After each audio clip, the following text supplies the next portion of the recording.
கிராமத்துல ஒரு சின்ன கிராமம் இருந்துச்சு. அந்த கிராமம் பாக்குறதுக்கு ரொம்பவும் அழகா இருந்துச்சு. அந்த கிராமத்துல எங்க பார்த்தாலும் வயல்வெளிதான். அந்த வயலானதான் அந்த ஊர் பாக்குறதுக்கு அவ்வளவு அழகா இருந்துச்சு. அந்த ஊர்ல இருக்கிற எல்லாருமே விவசாயம் செஞ்சுதான் வாழ்ந்துகிட்டு இருந்தாங்க. அதே ஊர்ல தான் சந்திரையாவோட குடும்பம் இருந்துச்சு. சந்திரையாவோட மனைவி பேரு தேவி, புள்ளியோட பேரு சேகர்.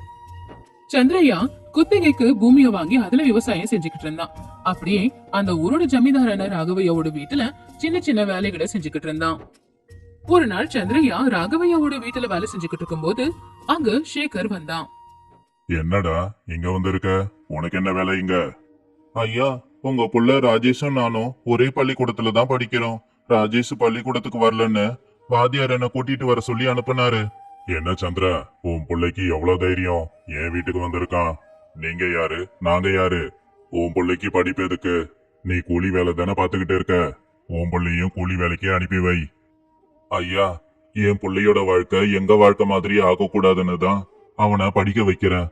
என்ன மன்னிச்சிடுங்க, கூலி வேலைக்கு அனுப்ப மாட்டேன். ஆசை இருக்கலாம், பேராசை இருக்க கூடாது. போ போ, உன் பிள்ளைய வீட்டுக்கு கூட்டிட்டு போ. அப்படி சந்திரையாவும் சேகரும் வீட்டுக்கு நடந்து போய்கிட்டு இருந்தாங்க. அப்பா, அவரு உன்னை அவ்வளோ திட்டுறாரு, உனக்கு ஏன்பா கோபம் வரல? டேய் சேகரு, நாம அவங்க கிட்ட வேலை பாக்குறோம்டா. அவங்க கிட்ட கொஞ்சம் இறங்கிதான் போகணும். அவங்க நம்மள விட பணக்காரங்க. திட்டனாலும் அத கண்டுக்க கூடாது. ஆனா அப்பா, அவர் ஏன் அப்படி பேசுறாரு? என்ன படிக்க கூடாதுன்னு ஏன் சொன்னாரு? நாமெல்லாம் படிக்க கூடாதாப்பா? ஏன் படிக்க கூடாது? நல்லாவே படிக்கலாம். அதுக்காக தானே அரசாங்கம் நம்மள மாதிரி ஏழைங்களுக்காக இலவசமா பள்ளிக்கூடம் எல்லாம் கட்டியிருக்காங்க. ராகவையா என்ன பேசினாருன்னா, அவரோட நினைப்புல பணம் இருக்கிறவங்க ஒரு மாதிரியும் பணம் இல்லாதவங்க ஒரு மாதிரியும் இருக்கணும். அப்படின்னா நமக்கு மரியாதை இருக்காதாப்பா? ஏன் இருக்காது? நமக்கும் மரியாதை இருக்கும். அது எப்ப தெரியுமா? நீ நல்லா படிச்சு நல்ல இடத்துக்கு வந்ததுக்கு அப்புறம் நீ 4 பேருக்கு உதவி பண்ணுவ பாரு. அப்போ அந்த 4 பேர் உனக்கு மரியாதை கொடுப்பாங்க. நீ சொன்னது எனக்கு நல்லா புரிஞ்சதுப்பா. நான் நல்லா படிச்சு பெரிய ஆபீசர் ஆவேன். அப்போ நீ கால் மேல கால் போட்டு பெருமையா உட்காரலாம். அப்படி சேகர் அங்கிருந்து பள்ளிக்கூடத்துக்கு போயிட்டான். வீட்டுக்கு வந்த சந்திரையா கிட்ட பொண்டாட்டி தேவி, என்னங்க இப்படி இருக்கீங்க, என்னாச்சு? ஒண்ணும் இல்ல தேவி, இப்ப நம்ம சேகரு அரசாங்க பள்ளிக்கூடத்துல படிச்சுக்கிட்டு இருக்கான். ஆனா அடுத்து மேல் படிப்புக்கு நிறைய பண செலவாகுமே, அதான் யோசிக்கிறேன். நாம 2 பேரும் இருக்கோம் இல்லையா? அவனை நல்லபடியா நாம தான் கரை சேர்க்கணும். அவன் நல்லபடியா படிச்சாதான் அவன் வாழ்க்கை நல்லா இருக்கும். நானும் பேசாம ஏதாவது ஒரு வேலைக்கு போறேங்க. கொஞ்ச நாள்ல நம்ம கஷ்டம் எல்லாமே தீர்ந்துடும். சரி தேவி, வயலுக்கு நேரமாச்சு, நான் கிளம்புறேன். பள்ளிக்கூடத்துல சேகர் கிட்ட ராஜேஷ், என்னடா என்ன கூப்பிட என் வீட்டுக்கு வந்தியா? நான் வர்றதுக்குள்ள போயிட்டியாமே.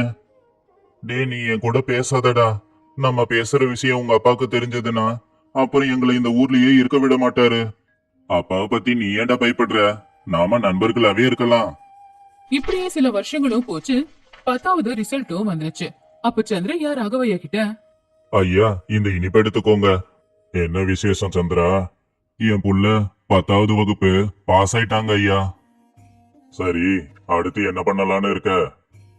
என் புள்ளையோட மேல் படிப்புக்காக உங்ககிட்ட கொஞ்சம் பணம் கடன் கேட்கலான்னு இருக்கங்க ஐயா. கடன் கொடுக்கறேன், ஆனா வட்டி அதிகமாகும். அதே மாதிரி கடன் முடிகிற வரைக்கும் என்கிட்ட தான் வேலை செய்யணும்.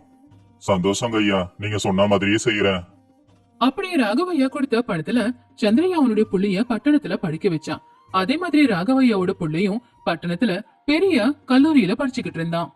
இத்தனை வருஷம் ஆனாலும் சேகர் ராஜேஷ் 2 பேருமே இன்னும் நல்ல நண்பர்களா தான் இருந்தாங்க. ஒரு நாள் சேகர் கிட்ட ராஜேஷ், என்னடா இப்படி இருக்க? ஒன்னும் இல்லடா, அப்பாவுக்கு உடம்பு சரியில்லை, ஊருக்கு போனப்ப பார்த்தேன். இப்ப என்னடா? அதான்டா, அப்பா கிட்ட சொன்னேன் நான் படிப்பை விட்டுடுறேன்னு. அதுக்கு எங்க அப்பா, நாங்க இவ்வளவு கஷ்டப்பட்டதே உன்னை படிக்க வைக்கதா, ஏன் படிப்பை விடுறேன்னு திட்டினாரு.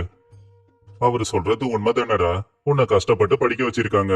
நீ ஒரு பெரிய ஆபீசரா ஊருக்கு போனா அவங்களுக்கு பெருமையா இருக்கும். அப்படி இல்லடா, சொல்றதுக்கு இதெல்லாம் நல்லாதான் இருக்கும்.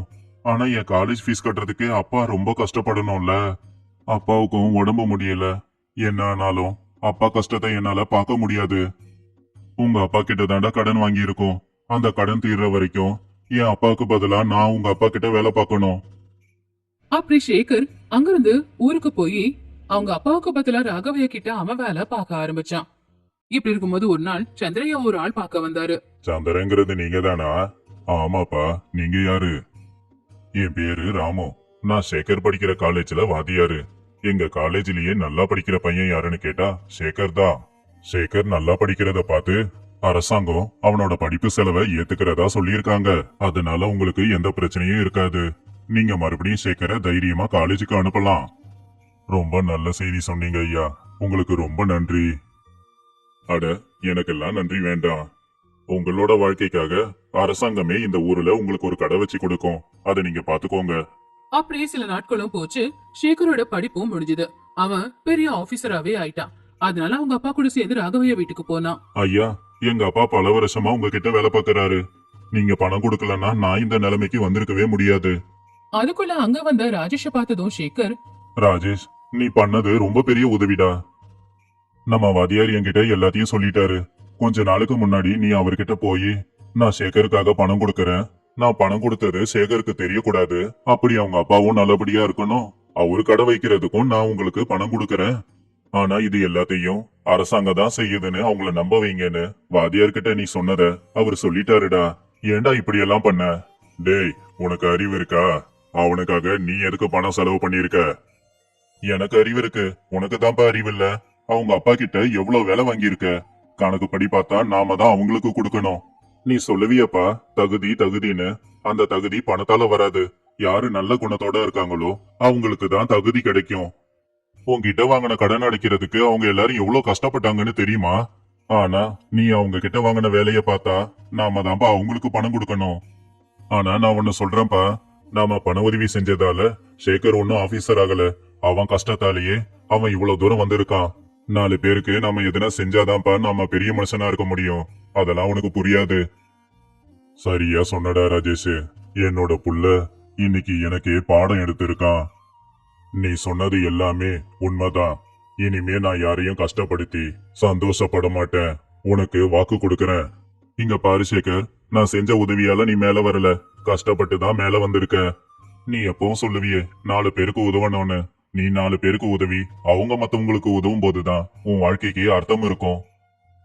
அப்படி ராஜேஷும் சேகரும் நல்ல நண்பர்கள்னு நிரூபிச்சாங்க. இந்த கதையில இருக்கிற நீதி என்னன்னா, நம்ம வாழ்க்கையில முன்னேறணும்னா நம்மளால தனியா முன்னேறது ரொம்ப கஷ்டம். அதுக்கு யாராவது ஒருத்தங்க உதவி செய்யணும். அப்படி உதவி செய்யறவங்க அப்பா அம்மாவாவும் இருக்கலாம், இல்லனா ஒரு நல்ல நண்பனாவும் இருக்கலாம். உதவி பண்றதுன்னா பணம் கொடுத்து உதவி பண்றது மட்டும் இல்ல. ஒருத்தனுக்கு துணையா நின்னு அவனுக்கு தைரியம் கொடுத்து அவன் வாழ்க்கையில முன்னேற காரணமா இருக்கிறதும் நல்ல நட்பு தான்.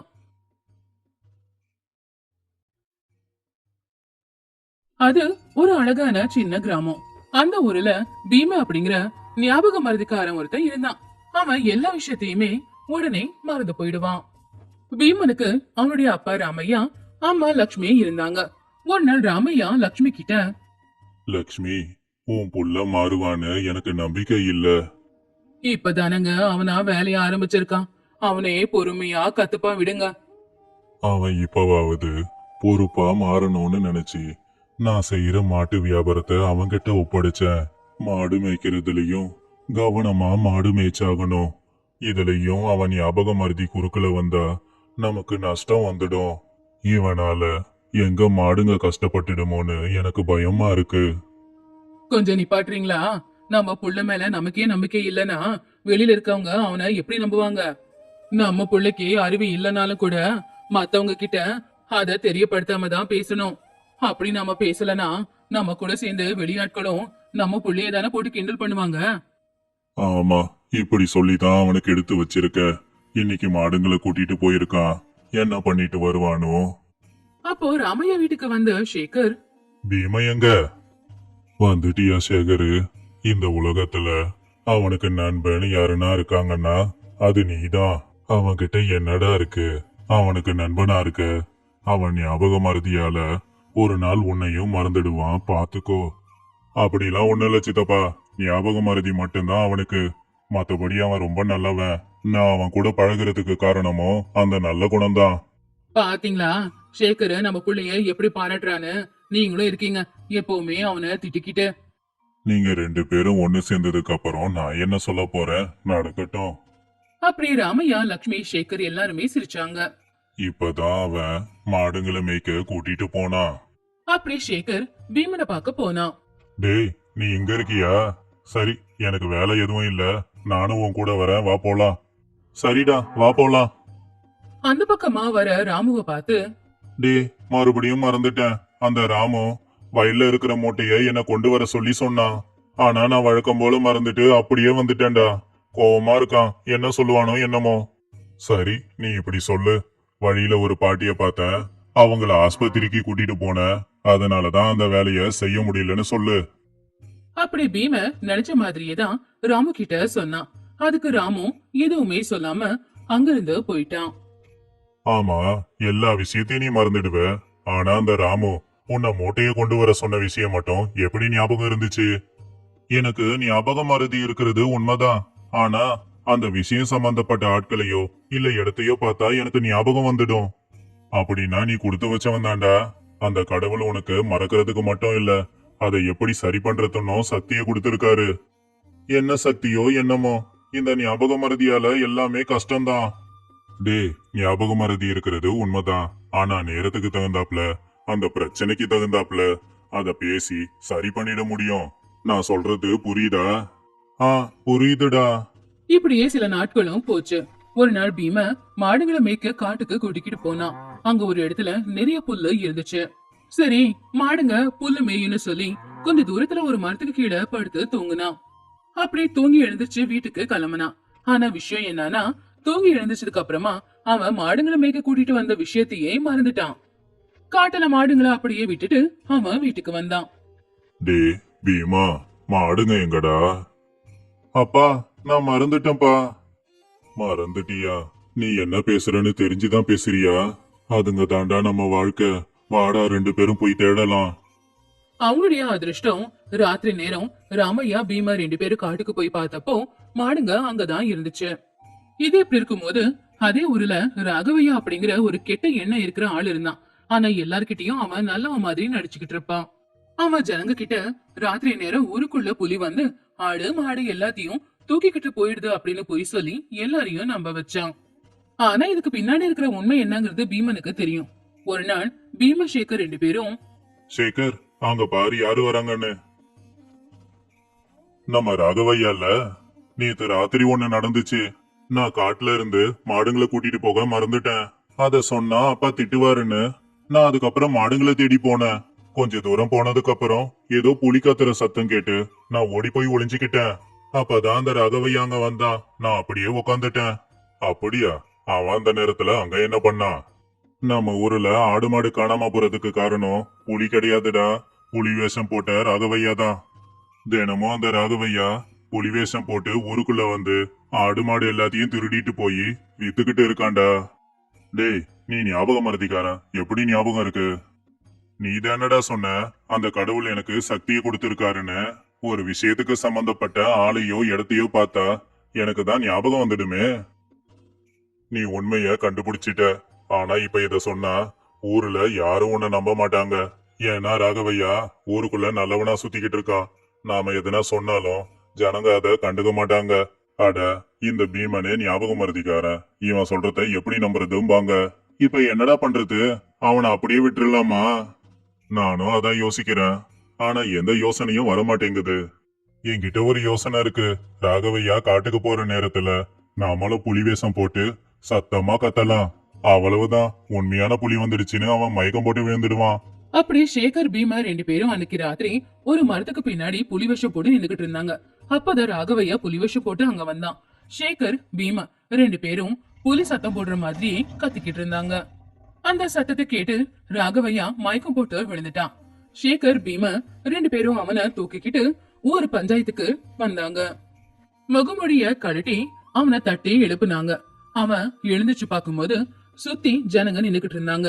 என்னாச்சு? நான் ஏன் இங்க இருக்கேன்? நீ ஏன் இங்க இருக்கன்னு நீ தான் சொல்லணும். ஏன்னா உண்மை உனக்கு தானே தெரியும். உண்மையா?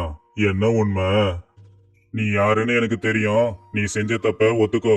நீ செஞ்சது எல்லாத்தையும் ஊர் ஜனங்க முன்னாடி சொல்லு. நீ ஏன் சொல்றியா இல்ல நான் சொல்லட்டுமா? அது கேட்டு ராகவையா தலை குனிஞ்சு அவன் செஞ்ச தப்புக்கு ஜனங்க கிட்ட மன்னிப்பு கேட்டான். ராகவையா, உன் வாயாலேயே நீயே உண்மையை சொல்லியிருக்க. நீ இப்படி பண்ணுவேன்னு நான் எதிர்பார்க்கல. உனக்கு இன்னொரு வாய்ப்பு தரேன். இன்னொரு தடவை இப்படி தப்பு பண்ணாத. அது மட்டும் இல்ல, எத்தனை பேர் வீட்ல நீ ஆடு மாடு திருடிட்டு போனியோ அதுக்கான பணத்தை அவங்க எல்லாருக்கும் நீ கொடுத்தாகணும். சரிங்க ஐயா. சபாஸ் பீமா, எல்லாரும் பாத்தீங்களா? ஞாபக மருதிக்காரன்னு அவனை நாம கிண்டல் பண்ணிக்கிட்டு இருந்தோம். ஆனா பீம அந்த ஞாபக மருதியால தான் இந்த உண்மையே கண்டுபிடிச்சிருக்கான். அதனாலதான் எப்பவும் யாரையும் குறைச்சு மதிப்பிடக்கூடாது. பீமனுக்கு இருக்கிற தைரியம் இந்த ஊர்ல யாருக்கு இருக்கு? இல்லதானே? அப்படி இருக்கும்போது இனி பீமனை யாரும் கிண்டல் பண்ணி பேசக்கூடாது. தலைவர் சொன்னது கேட்டு ஜனங்க எல்லாரும் தலை குனிஞ்சு நின்னாங்க.